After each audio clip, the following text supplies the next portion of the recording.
condone it in any way because, again, I've even had run-ins with police, and I'm a cop. Right. Like, me and my husband last summer, we're on our way to the beach on Route 1. Get pulled over. Yes, I was speeding. It is what it is. I drive fast. The officer comes up to the car. You in a rush, blah, blah, blah. And again, I follow all the rules that I ask people to follow or that I tell people this is what you should do. Yes, you may not understand it, but what we're trying to do now is get you to stay alive. Right. So then afterwards, we can figure out what happened or you can file a complaint or whatever the case may be, but you got to be alive to do it. Right. So I tell people, listen, I did the same thing. In my car, I wrote down, now my husband, you know him, he a big guy. Yeah. For y'all that don't know, my husband's huge. Okay, he's a big guy. Yeah, really and I told my husband, we pulled over, I rolled down all 4 windows, and I looked at him and I was like, and don't you move. Don't make no sudden moves, don't say nothing. And mind you, again, I've been a police officer for almost 5 years now. I told this police officer that I was a cop. You know what I'm saying? If give me a ticket, I'm not trying to get out the ticket. Right. Me telling him that I was a cop was not me trying to get out the ticket. So let's not get it because I speed. You just trying to let them know. Don't start your shenanigans because I do know my rights because I'm one of you. So of course I had to produce my credentials, which is fine. I give him my credentials. He looks at my badge and he questions my badge number. Like, so this is how the police department identifies you, just by this number. Whatever the case may be. So anywho, he goes back to his car. He takes my license, everything, goes back to the car. His car, he comes back. Now, I'm okay. I'm trying to be all right. Right. It is what it is. He takes my license, my credentials, and just drops them in my husband's lap. He don't hand it to him. Are you... Your husband was driving? No, I was driving. So when we on Route 1... so he's on the side. He comes around to the passenger side. Yes, because of traffic on Route 1. Yeah. And he just drops the credentials in my husband's lap. And I had to remember what I stand in those sessions and tell these young kids. Right. Because it's hard. Yeah. It is so hard.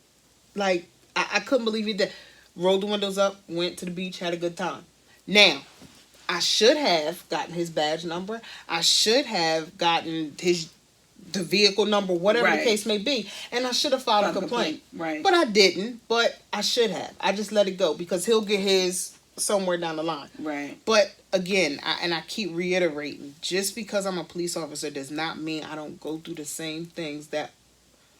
Because I still consider myself regular, but that a civilian black person... Because I do. People look at me like, you? And we know who it is. Like, even, case in point, another example. We just had a class graduate. Rookies just graduated. So, because I'm a defense tactics instructor, I teach defense tactics to the academy. Right. I did what I needed to do, and I got my certifications, so I teach the academy. Kudos. So, yeah, girls, fun. But anyway, it's so funny. And the boys are the funniest. Yeah, I bet. You know, the girls, whatever. So anyway, we're at their graduation party. They have an after party after the actual ceremony. So all the instructors are invited to the after party. Mm-hmm. So me and my husband went. So we're sitting at the table. We're eating our little hors d'oeuvres or whatever it's before they let us into the big banquet hall or whatever. So it's a older white lady and older white gentlemen sitting at the table with us. They come to the table and they say, "Oh, can we sit here too?" So we're like, "Yeah, whatever. It's just we're just eating hors d'oeuvres." Is it another officer? Like, is he? No. They were family members. Okay. Because it was family members, the new graduates, and then like the instructors and stuff. Okay. So the older white lady looks at me and she's just staring, like she just looks. I'm like, so my husband, you know, he keep tapping me like. And I'm like, stop it. So then finally she goes, "So are you related to somebody that graduated?" So I just looked at her and I said, no, I'm not. I said, I actually teach in the academy. So she was like, "Oh, you teach? Like, what do you mean?" I said, I'm a cop already. And I said, and I teach defense tactics. And she said, I kid you not. She says, "You?" And I said, "Yeah, me." So then she didn't know what to say. Right. She didn't know how to say it or to play it off. So all she said was, "Oh, well, that's cool." So then by that time, me and my husband, I just got up, you know, and I was like, oh, okay. And then we got up and then we walked off. Have a good night. But why is that hard to believe that a black, because then when it all came out, she was the grandmother or something of one of the white guys. Yeah. Yeah, I beat your grandson up. So I wonder, what was she more surprised about? The fact that you were a female or the fact that you were a African American female? I wonder which one of those. If I had to be a betting woman, I would say it was more because I was black. Mm-hmm. Because again, the lieutenant of the academy that runs the academy is a white female. Okay. But I'm sure she don't probably get that. Mm-hmm. Like, I'm sure she didn't say to her, you the lieutenant over the academy? You? And that's what I told her. I said, yeah, I got to beat up on him for a week or so. Yeah, that's crazy. So even with that, you still love your job. I do. But you know, it's so funny because I don't see myself doing anything else. When I realized I wanted to be a police officer, it was either military or police. Police officer. That was the only two things I ever wanted to do. Mm-hmm. So I did a ride along with a police department. This is when I was in college, though. Mm-hmm. And I did the ride along with the police department down in Virginia. Mm-hmm. And girl, I fell in love. Did you? I said, this is where I need to be. I don't know how I'm going to get there. And I was a lot heavier then, too. So I was like, I don't know how I'm going to get there, but I know this is what... And my personality, I don't think would allow me to be anywhere else. Yeah. I really don't. Yeah. I always look at it like this, because I know people always say, like, why would an African American or why would a female want to be a cop? But I look at it as, I take it all the way back to when I watch A Different World. Yeah. Yes. The episode with Freddie, when they were like, Freddie decided that she wanted to go into law. They were like, oh, you know, how could you? I'm disappointed, whatever. And the thing that always stands out to me is if you want to see change, sometimes you got to change within. The minute they moved to trial, it was over. The point is, nothing ever changes. Hi, everybody. Hey, I take that back. Freddie? So what's going on? What in the hell happened to you? Freddie's going to law school. No. Congratulations, Winifred. Thank you, my sister. And you look fabulous. Wait a minute, hold it. Hold it. Thank you. What is up with this Robin Gibbons look?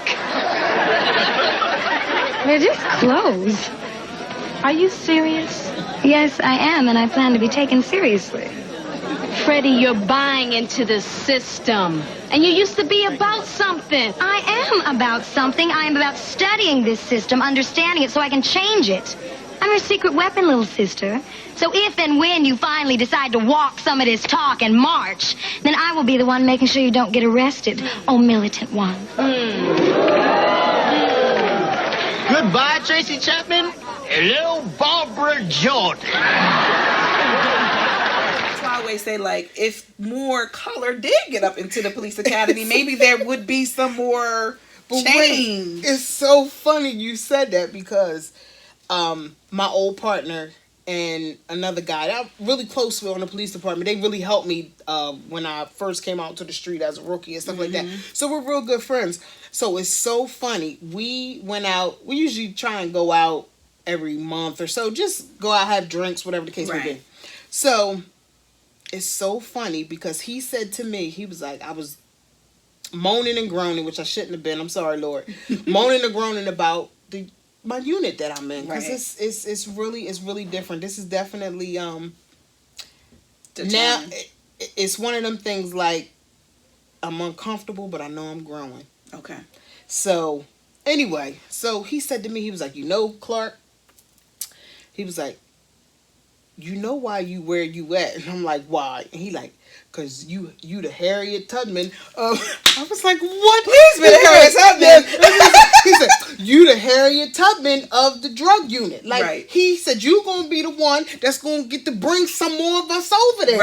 Right. And I was like, oh, will you shut up? I was like, and you know he's yelling, and I'm like, will you shut up? Like, why are you yelling? Right. But he said that he was like, you're there because you're gonna be the one to bridge the gap to get more of us over there. Yeah. You know what I mean? So Yeah. I just because I feel like that's what we always say when we hear different things. When Gucci out here releasing fashion with the nooses and stuff like that, and then the first thing people say is, "Oh, you need diversity." If you had somebody on your panel or if you had somebody on your board, they would have told you that was racist or whatever. But then when opportunities come for these type of jobs to come up, well, I don't know. I don't want to work for no all white company. I don't want to be the only black person.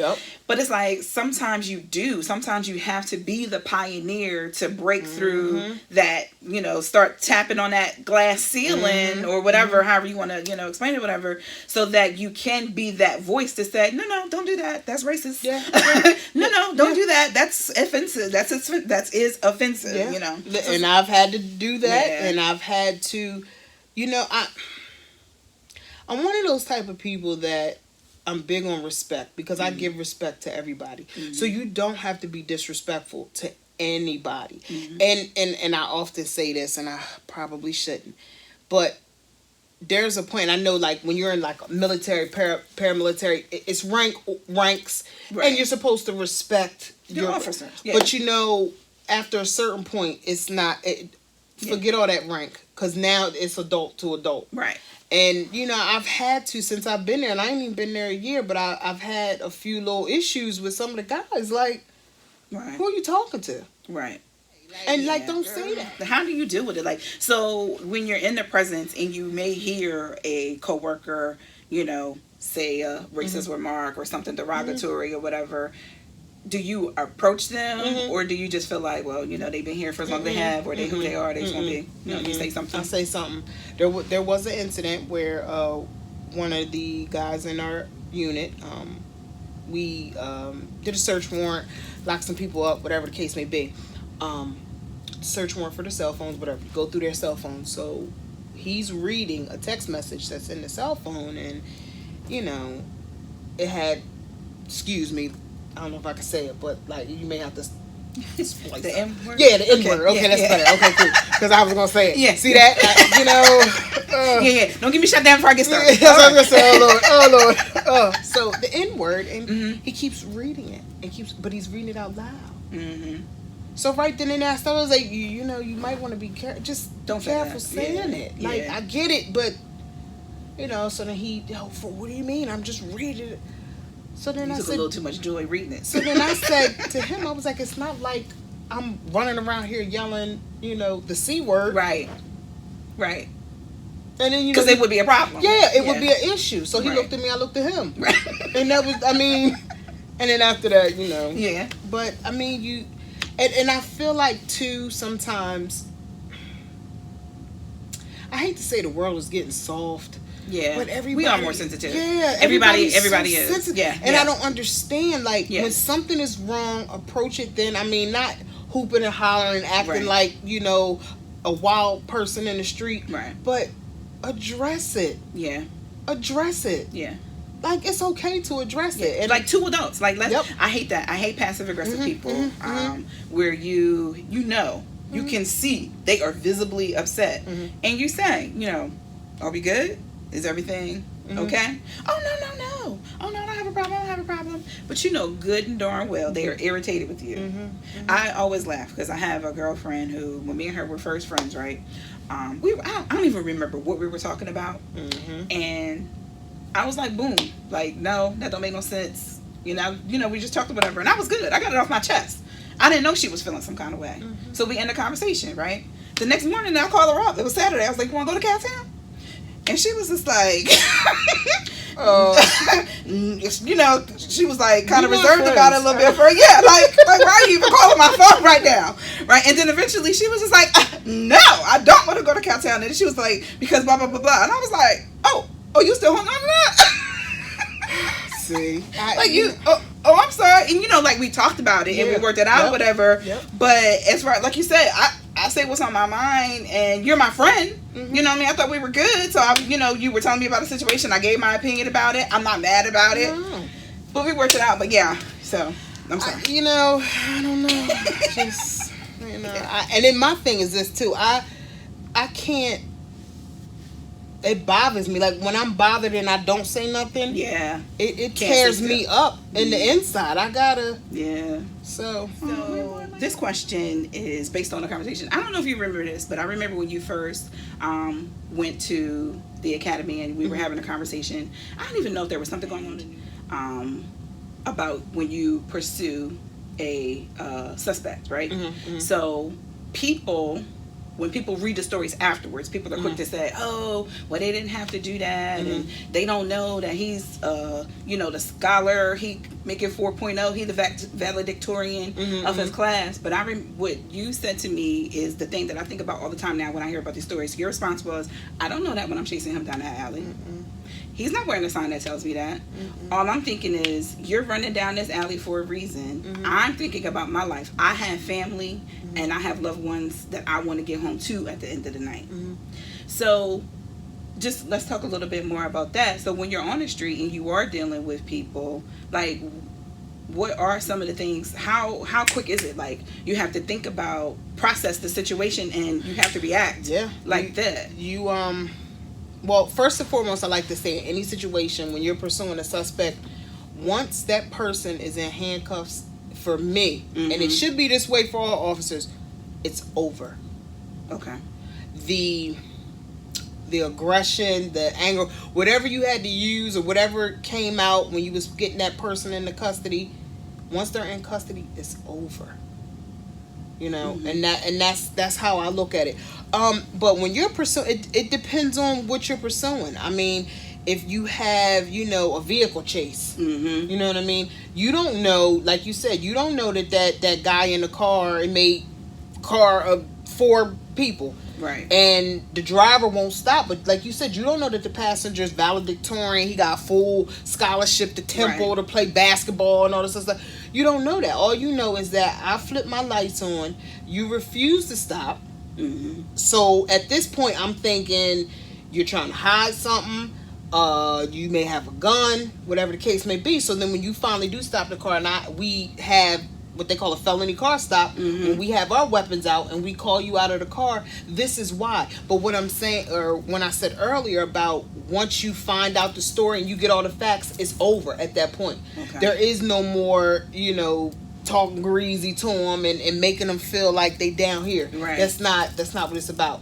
Once, and then, like I tell people, in the heat of the moment, don't try to argue your point or try to get your point across in the heat of the moment. Right. After a police officer has chased somebody, ran somebody down, tackled them, maybe fought a little bit or whatever to get them into custody, they don't want to hear your story. You got my blood pressure all up. I don't want to hear your story. Right. So just shut up for a minute, and then once I get all the facts, then we'll go from there. Right. So, I don't know. It just depends. And yes, everything happens in a blink of an eye. You could be sitting, and there have been times we have been sitting, chewing up the fat, standing on the corner, or sitting at the diner at 3 o'clock in the morning trying to eat. Right. And then at 3:02, you a whole nother person. Right. So it's quick. But I like to, like I said, I bring myself back down. You got to bring yourself back down, because you still have to treat this person with dignity and respect. I don't care that you got handcuffs on. I don't care that, say, you refuse to stop, or I had to fight you, or it took 3 of us to get you in custody and whatever. I don't care at that point, because at that point you're still a human. Like I tell people all the time, we're dealing with people at their worst. Don't mean they're a bad person. It's just at that moment they were at their worst, and I had to deal with them. Right. Just like people say all the time, is this is saying, and I'm making it backwards, but police officers, we don't deal with, we're only dealing with 10% of the bad in the world, something like that, because the other 90% is good. Right. It's that little 10%, and it's usually the 10% that you deal with on a daily basis. Right. So everybody fuse gets short. If I talk to the same people on the same corner every day, please don't do that. Yeah. Because it starts that way. Hey, y'all can't stand here, or y'all can't do this, or stop shooting dice, please. I mean, and I talk to people, but then it goes up when you don't listen. I mean, right. You gotta escalate it. Yeah. And then again, we're only dealing with 10%. We're not dealing with bad people all the time, all day, an 11-hour shift. It's some days that you go and you don't deal with nobody bad, just people with just nuisance complaints. My neighbor parked my car, won't move, or stupid. But just, I don't know. It's we're dealing with people at their worst, and you have to remember that people are going through things. People choose to do things because of the situation that they're in or what they're going through. Right. And you just got to remember that. Because again, and I always tell people, and I even tell people this on the street, let me tell you something, I'm one paycheck away from that too. Right. Because let my check not be deposited in my account tomorrow. Right. Got time to pay my mortgage. You got to start thinking some stuff. Like, wait a minute now. So. Yeah. But that's real. That's real, because you do hear about people who, they're making X amount of money. Next thing you know, somebody lose a job, somebody gets sick. Next thing you know, you living in the, you go from your 4-bedroom home to a 1-bedroom apartment, and it's like, now what do you do? You're used to a certain lifestyle, or not even just used to a certain lifestyle, but like you said, every day we're forced to make choices. Sometimes we make a good choice, sometimes we make a bad choice. So, stuff happens. But I know earlier I had a question when you were saying, when you were pulled over, you and your husband, and you were like, look, listen. So that was going to be one of my questions. Now that you're an officer, what is the advice that you give to your husband, your brother, your nephews and stuff? How do you, because I know, civilians, men are all the time saying that they have to have, or women have to have that conversation with their son. Like, look, because my husband says that, like, when he was younger, his mom used to tell him, look, you big, you black, and you dark. So, you need to carry yourself accordingly and make sure, whatever. So, as an officer, what are some of the things you tell people to do? Because I know, I call it Facebook law. I see people posting all the time about, and if the officer pulls you over, this is what you should do. And I know, I knew someone who posted something, and I was like, look, don't let this Facebook law get you shot in these streets. Yeah, because that's what's gonna happen. Don't get you shot in these streets. So, what are some of the advice that you give? Well, like I said before, first and foremost, you want to stay alive. Okay, so that's first and foremost. Like I said before, just know just your basic rights. Like I said, always have an ID on you. Always, be able to say where you're going, where you're coming from. One thing to remember, though, you won't win that battle on the street. Because what's going to happen is, as soon as you get irate or start resisting a little bit, they call them back up. So you just gave them like you not. It's you and 300 other people. You know what I mean? Like in essence, when you think about it, like there's say 100 officers on each platoon. This is say a bigger department. So each platoon, there's 100 officers. You got 4 platoons. That's 400 officers. Okay, so that night your platoon's working. So if I pull you over and you start acting crazy, and I call on the radio for help, there's 99 other officers ready to coming to help me. There's no way that you're gonna win that battle on the street. There's no way that you just not. My thing is this, and I know it blows. It blows because it's even hard sometimes for me to grasp it. I should say, not understand, but grasp it. But you gotta comply. Right. You have got to comply. And I mean, like when you're saying that, and it's like your rational side knows that. Your rational side knows that. But like you said, in the heat of the moment, and you have somebody who is deliberately being a jerk, and you may know your basic rights, but because they're an officer and they have the authority and that they're a jerk, they're going to try to make you think you don't know your rights. So how do you deal with that? You just have to call on your Jesus and just do your best. Swallow it. Do the best you can. And then you know what else too? I tell people all the time, record it. And tell the officer. Let him know. Because these are the things that you can do. Right. You can let the officer know right now. Because most of the time, a police officer is going to want you to put your phone down. Right. Only because, and we say that for safety issues, because I don't know, you could be texting or calling somebody to come. Calling your backup. Yeah, to come to this stop. And right. all heck break loose. But let the officer know. I'm putting my phone down. I'm going to put it right here on the dashboard. But I am recording you. Right. But in the situations where there has been video recording and there's still no justice. Yeah, still. And now that I can't answer. I can't. Yeah. I don't know. The only thing that I do is I just try to lead by example. I don't. And don't get me wrong. Some of the cases, the Sandra Bland's and the, I just. Yeah. It's horrible. I mean, just even recently, I don't know if you heard about the officer that was in full uniform in Ohio, I believe it was. Black officer in full uniform. He was on duty. Okay? So full uniform. Yeah. Shirt, bulletproof vest, pants, gun belt, which consists of your gun, taser, pepper spray, handcuffs, asp, everything. Right. Full uniform. Walks into the IRS office in Ohio. He got a letter or something from the IRS. So he goes on his lunch break. To go deal with it. To go deal with it, which you can. Right. You can absolutely do that. He's in full uniform. He goes into the IRS building. They had an armed security guard. White guy. Tells him that he cannot come into the building with his gun. Mm-hmm. So he's like, okay, well, wait. I'm on duty. First of all, hold on. Like, I'm on duty. Right. And I'm in full uniform. So, yes, I can. Right. Now, I can say if I was off duty. Right. Because even me, when I went to Social Security offices to change my last name, I couldn't take my gun in there. Right. I'm off duty. You got to follow the rules. Right. You know what I mean? So, the security guard, somebody in the IRS office calls the cops and says, there's a man with a gun. There's a black man in the office with a gun. Right. So now cops is coming from everywhere. Now, mind you, in the meantime, the security guard is like, you got to drop your gun. You got to, put your gun down. Put your gun down. Now, mind you, the cop didn't have his gun out or anything. Right. It's still in his holster. It's in his holster. So he's like, you got to give up your gun. So the cop is like, yeah, right. That's the first thing. That's the golden rule. You don't ever give nobody your gun. Right. You know what I mean? So the security guard pulls out his gun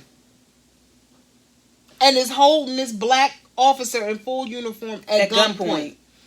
So the black officer just walks away. So the black officer, they interviewed him later, and he leaves the building, walk away. Yeah, walks away because he said that in his mind he knew he was about to get shot because this white man has made up in his mind that for some unknown reason I'm not a cop, or I stole this uniform, or this is my Halloween costume. Right. So the officer said that when he turned around and walked away, he was bracing himself to get shot in the back. That's all crazy. Of this was on video. Obviously, IRS office. All of this was on video. That's crazy. And see, that's why I can't watch movies, because it's too many. Like, you can open up your newspaper, you can watch the news and hear real live stories. Like, I don't need to watch this in Hollywood. I watch movies to escape this foolishness. Yeah. And I don't know, and so many people ask me that question, like, how did you deal with it? Yeah. Being black, and how do you feel? And the only thing that I can think is just to educate. To educate.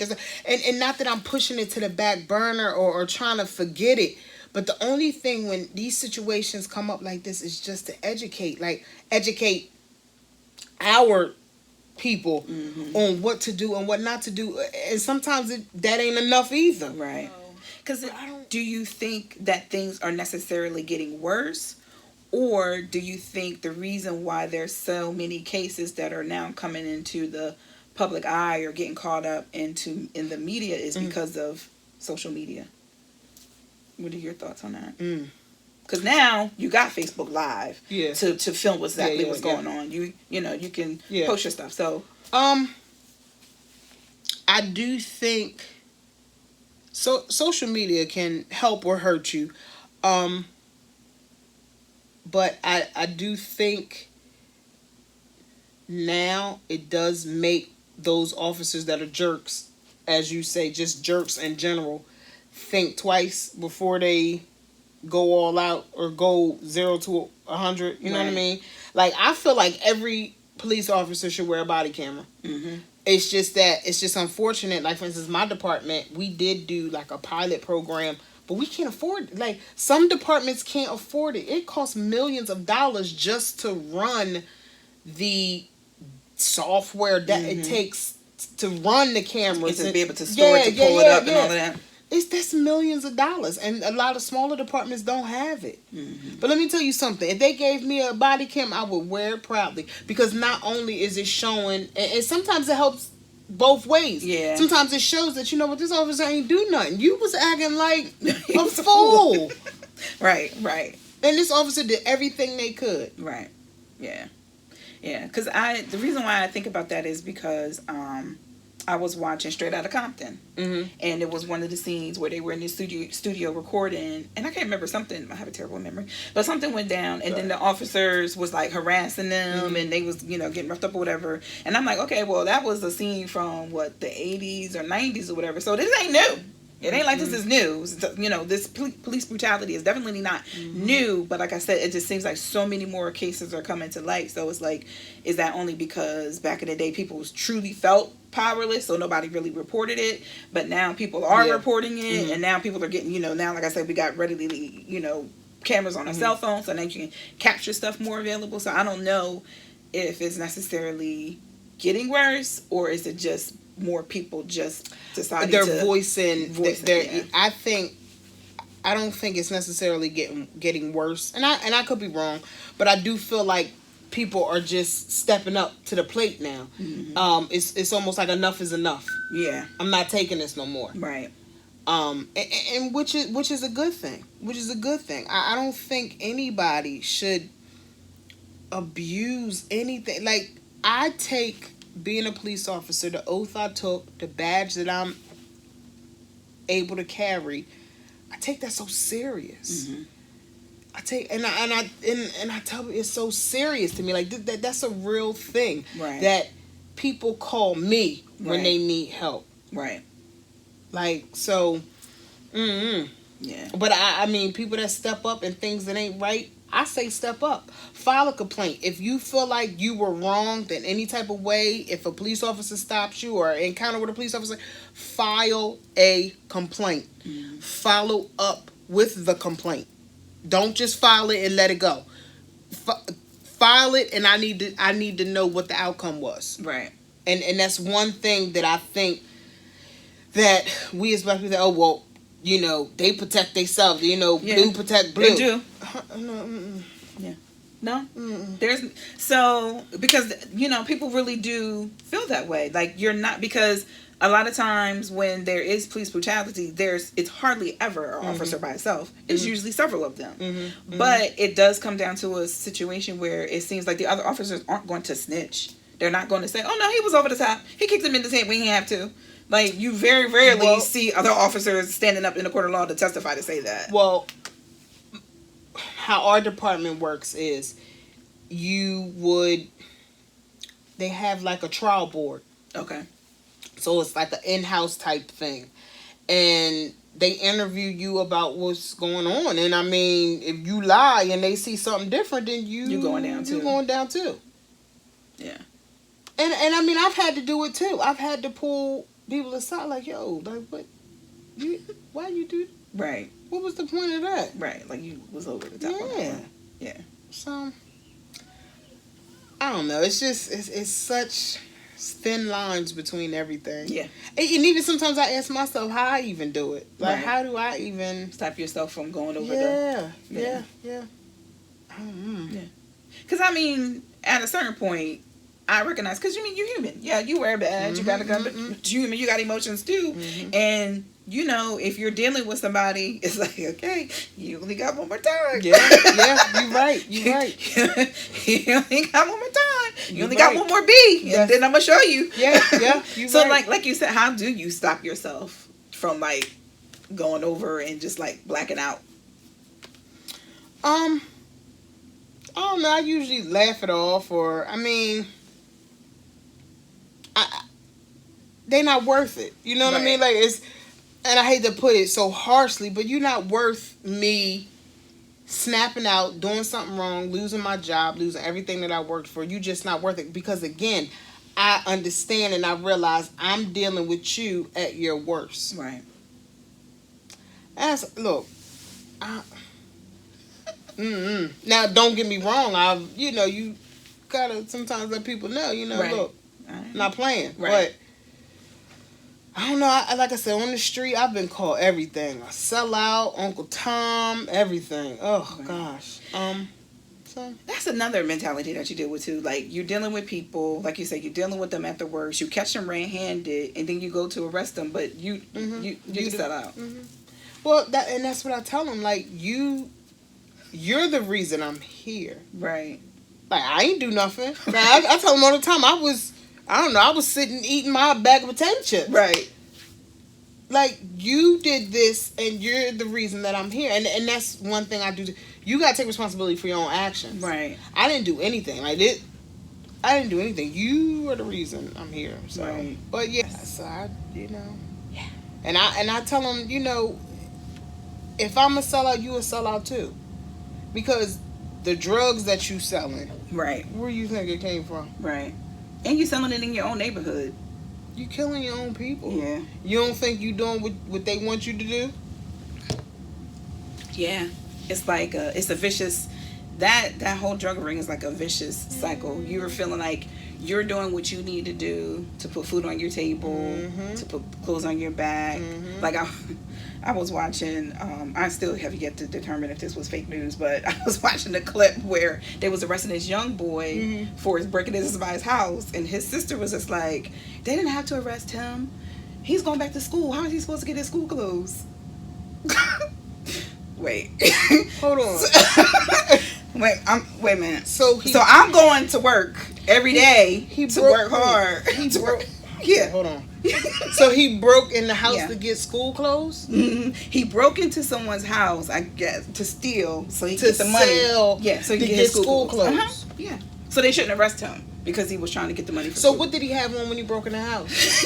I don't know. Maybe he broke it when he was naked? I don't know. Because I was going to say, if you broke in the house and you had clothes on, you can't wear those to school? Maybe that came from the previous house. Could have been. Yeah. I don't know. Yeah. So, so it is. So it's like a vicious cycle. So you're breaking in with that mentality of, I'm breaking in because I need money. But at the same time, it's like, well, who are you selling to? You're now either taking money off of their table, you're breaking up their family. But I guess when... And then, too, a lot of it has to do, like, too, the generation nowadays is different.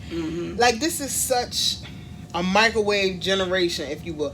Nobody wants to, well, the younger generation, they don't want to work for nothing. Like, you are not going to go on a job with no education, no training, and make $55 an hour. Right. You're just not going to do it, sweetheart. Yeah. Like, you just ain't, I'm sorry. Yeah. I don't even make $55 an hour, so I don't know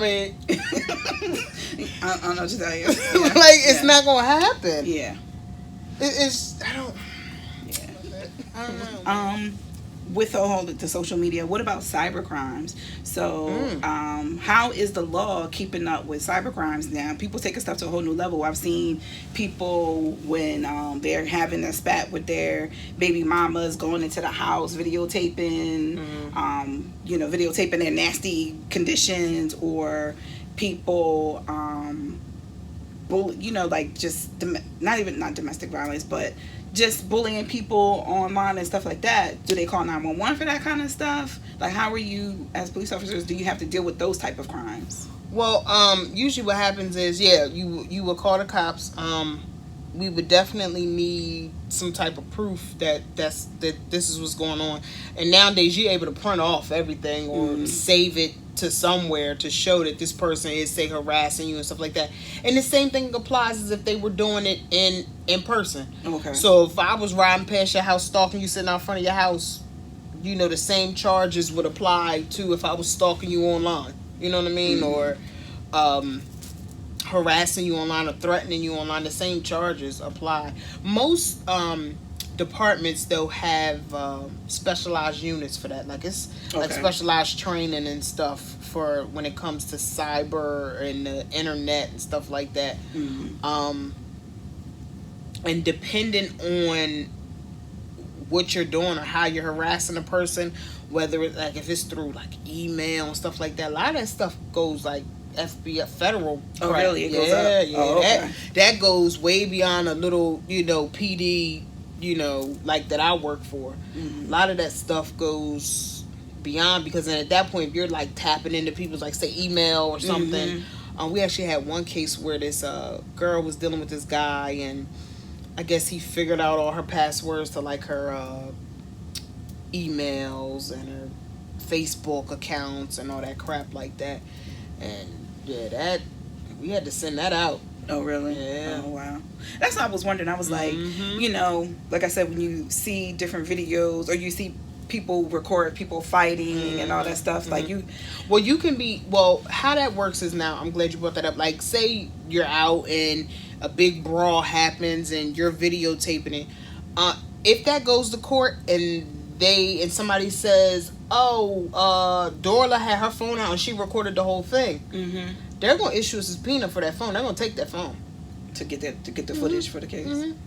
And then at that point, depending on what type of attorney you got, what type of case it is, you could be charged too. That's what I was wondering. A lot of times when you see stuff going down, the first thing you do is pull out your phone to record it, but you don't do anything to report it. You don't do anything to stop it. Yep. That person can be charged. And then you also be with withholding evidence because you didn't come forward and say you had evidence. Yep.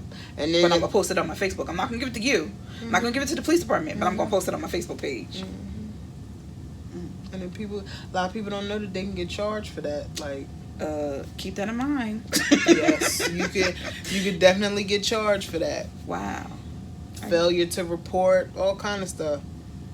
So keep my phone. I never understood, why would I want a fight on my phone anyway? Like, what do I do? Like, I don't know, while I'm sitting back drinking some wine, I'm just gonna watch it again. Like, you share with people, I guess, like, oh girl, look what I saw today.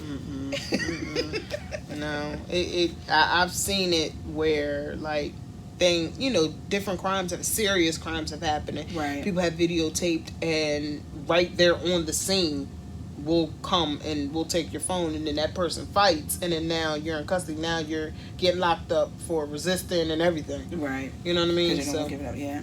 So that's crazy. Yeah, I always think about that with technology getting more and more advanced. Like, how do the laws keep up with that stuff to protect you? And like I said, not even just hacking, but just people's privacy is now being invaded.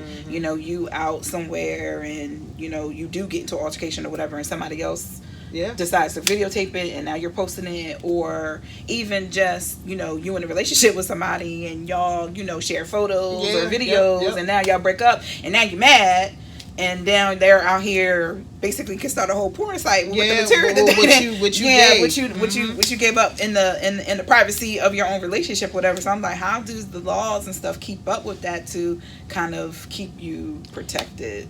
And a lot of it, you could take it personal too, personal lawsuits too. You can, for slander and all kind of stuff. Like, for instance, say you were out and got into something, somebody videotaped it, put it on Facebook, and then your boss saw it and you lost your job. Yeah.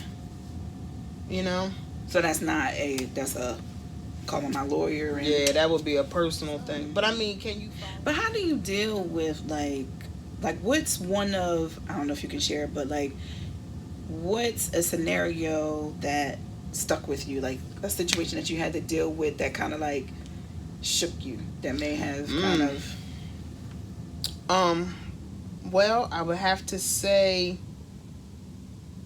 two stick out in my mind. Two scenarios.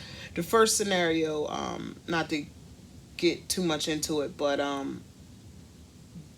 there was a shooting. People were shooting. Me and my partner were the first on scene, and these guys were actually shooting at each other, like in an alley, like running down an alley, shooting at each other. So we ran behind them, and being in that alley with gunshots going off like that, so close. Yeah. That that definitely was like I had to take a minute. Like I usually don't have to take a lot of minutes, but I definitely had to take a minute after that. That was real close. Yeah, that was you can feel that was real close. Mm-hmm. It was real close to either one of us getting injured or me actually having to discharge my weapon. Mm-hmm. And I say this all the time. I love being a cop. I promise you I do. And people always ask too, you shot anybody? Let me tell you something. I want to be on my job because 20 years you can retire. Right. So let's just say I walk out at 20 years. I would love to be on that job for 20 years and never discharge my weapon. Mm-hmm. I do not want to do it, but if I have to, I will. Mm-hmm. So that was one instance. Me and my old partner, we still talk about that. This was what, probably 2 years ago, maybe. Wow. Almost 2 years ago now when that incident happened. But we were like, you could literally hear when we were on the radio calling for help or for backup. You could hear the gunshots. Like that's how close we were to it. Like when we listened to the tape again of us calling in for more units and stuff like that. Literally, like I think that's the first time and the only time. I mean, because I've drawn my weapon before, but actually having somebody at gunpoint, like that was the first time that I actually had my gun literally in somebody's face. Wow. And then I would have to say there was another incident, and anything with kids and elderly people. But you guys probably heard the lady that drowned her 2 kids in the bathtub. Yeah, we were on that. I was on that scene as well. Having to move the babies from the tub to be, obviously to the ME's office. It, just having to do stuff like that. Yeah. Yeah. That's like, how do you deal with that when because you're the officer, so you probably get there before the paramedics do, right? Mm-hmm. Most of the time. How do you deal with that? Seeing the dead bodies or seeing injured people? Well, I guess seeing blood. Like I don't even know what I would do with just seeing. Well, see, I guess that's where I'm kind of weird at, and I guess most police officers are, but I don't want to. It don't bother me. That don't bother me. Like, and I've been on tons of shooting scenes. People shot, some more serious than others. People shot in the heads. Yeah. Suicides. My very first dead body was a young boy that shot himself in the head with a shotgun. Oh. So, I mean, it don't bother me. I mean, really? That doesn't bother me. No. Wow. No. I feel like I would have nightmares. Mm-mm. That's why I stay my behind in the office. I just. Mm-mm. Wow. It don't. No. And then 2, and I would say most police officers do this. Once you go 10-8, which means I'm clear. Mm-hmm. Once you go 10-8 from a particular scene or a particular call, you leave it there. Mm-hmm. And that could very well mean you ain't dealing with what you just saw. Right. You ain't processing it, whatever, all that. You know what I mean? But that's what we do. I guess you would have to, because like you said, if the things that you see, if you took each one of them to each site or brought that home, I guess you wouldn't. Mm-hmm. Nobody would be able to do their job. Mm-hmm. So once I clear up and go 10-8, that's it. Yeah, you gotta leave it there. That's there. And then 2, like I tell people, I when I peel off my uniform and put my gun up and my firearm is what I'm supposed to say. Firearm, my gun, okay? When I take my gun off at night and I leave it in that locker. It's almost like when I peel off the uniform, peel off everything that I went through, seen, whatever. Just kind of. It's all still on that uniform. Like I'm leaving it there, and I try not to bring it home, and that could just be my way of processing. Because a lot of officers wear their uniforms and stuff home. I don't.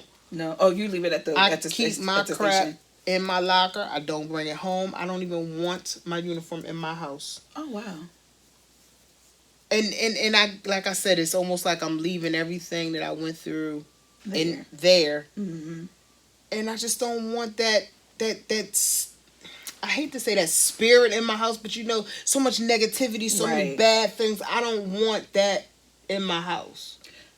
So how does that work? You're married, newlywed. Mm-hmm. How does that work? So like, normal couple comes home. Oh, baby, how was your day? Oh, do you know what happened to me at work today? Mm-hmm. But I know there's certain things that you can't talk about. Mm-hmm. So how do you keep that separate to make sure that you're not, Well, in my house, we don't. He asks, "How's my day? How's your day, baby?" And I say it was fine. Or he always reads something on the news and he got updates and want this and that. And oh God, I'm like, that's in a whole nother state. Right? Like what? I know that. I don't know. I wasn't there. Right. Well, also too, Ann, I will say you are the hardest working cop. It would be funny. Me and my husband would play games. Like, all right, this happened in Delaware. Let's see if we can spot Officer Ann. So that's probably why he does ask, because you're the hardest working cop I know. No. But yeah. We just don't even talk about it. Like I just, and he don't ask either. Like he'll say, like, I know when the incident happened with the lady and the kids, and I got home, and he just was like, "You okay?" And I was like, "Yeah." I was like, what I mean? It's sad, man, but I'm good. And he okay. And he just leave it at that. Because he understands. Yeah. But I really, my husband, he always says that he's never met anybody like me. Like he just never thought in all his years that he would be married to somebody like me. So I don't. Whatever. Yeah, that's funny. Mikhail says stuff like that too. Yeah, I don't. He'd just look at me. He'd be like, "I just want a day inside of your mind." Yeah, he's just. I don't understand. Like, why are you so like? Yeah, why are you the way you are? And I say this often to people. Doing this lifestyle or choosing this career. At some point, and if any officer, this is just me, tells you that they didn't have to do this, they lying. At some point in your career, somewhere, some call, some scene, something that you're on, some incident that you're in, at some point in your career, you have to come to terms that you may or may not get home one day. And once you grasp that, like I grasped that early in my career. Right. But once you grasp that, it's okay. Right. Like, and I mean, I know people don't like to talk about this morbid, don't talk about death, and blah, blah, blah. But it's a part of our life cycle. And it's okay. And even my family, not that they're okay with it. Right. But they had to come to terms with it too. Even my mom. And I was about to say, how did your mom react when you was like, "Mom, I want to be an officer"? Believe it or not, it was actually my dad that was like, "What? No. No. And then my mom, she's more so, that's what you want to do. I mean, whatever. I mean, like my mom, she don't show a lot of emotion. No, she don't. So she just be like, all right, well, whatever. So my dad was actually like, my dad was actually like, oh, no. There's something else that you could do. And I was like, no, I'm doing this. But then once I became a cop, they're so proud of it. Like they were so proud of it. And my mom, still is. And she... And like I said, because my mother doesn't show any emotions, I don't necessarily know how it bothers her. Yeah, but I'm sure it does. But like I said, and then I come to terms with it, and I'm okay with that. Right. Like I may or may not come home, and I'm okay with that. Like it's all right. We all got to sacrifice somewhere. Right. So. I don't know. I know everybody calls me though when things happen, and I'm just to make sure that you're safe. And, yeah. So, but I'm good. Like I said, I'm always good. That's what I say. I'm always good. But it's all right. Like I said, I wouldn't exchange it. I would not exchange my career for anything.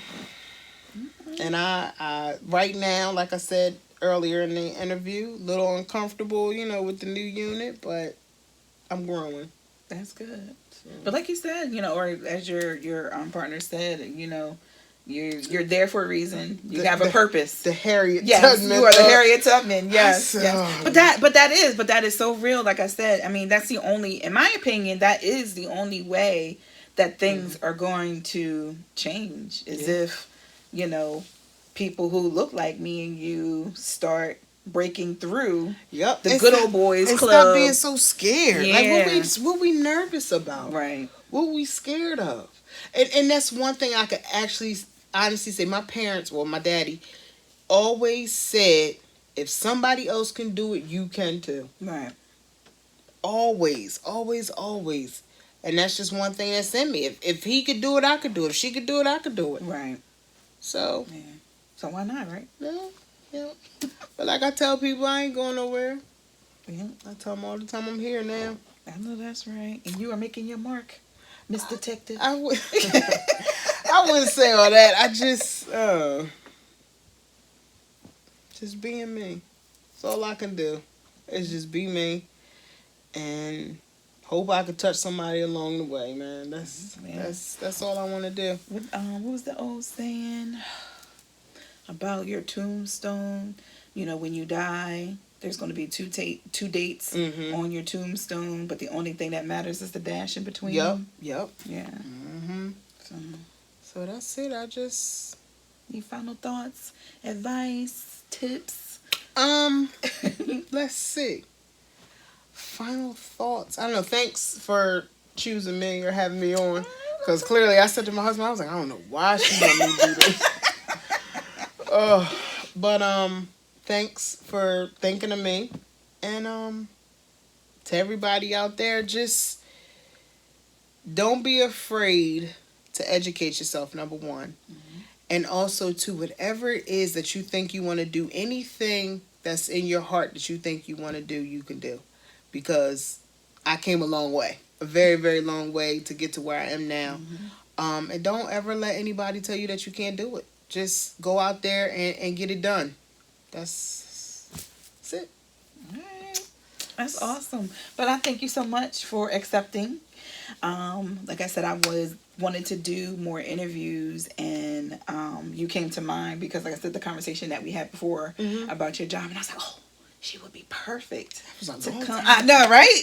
But it was, you know, it left an impression. You know what I mean? It left an impression on me. And like I said, I still, to this day, think of your words when I hear about different incidences and, you know, like the big police shootout yesterday in Philadelphia. Lord have mercy. You know, that is still, your words still ring in my head that at the end of the day, you trying to go home to your mom, at the time you didn't have a spouse.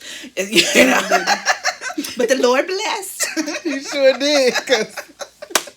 So, you know, at the end of the day, you want to go home to your loved ones too. They got their purpose or whatever they out there in the streets doing. They want to go home to their people. You want to go home to your family just like they do. So that had stuck in my mind. So like I said, I definitely wanted to have you on to chat with the Gummies. Yes. Oh, and when you get real big, because this gonna blow up.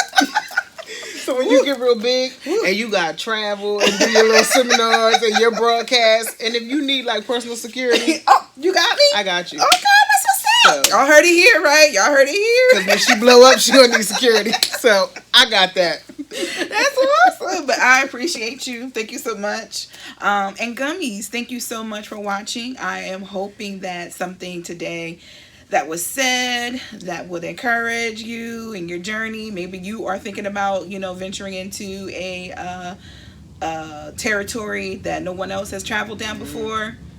I say go for it. Or maybe even just as you're listening to the news, as you hear the different stories or whatever, you heard it from an officer's perspective as to what their thought process is when they're going into those situations. So hopefully you were able to learn something today. Please drop some comments down below. And if you haven't already, please subscribe to my page. Have a great day on purpose. Yes.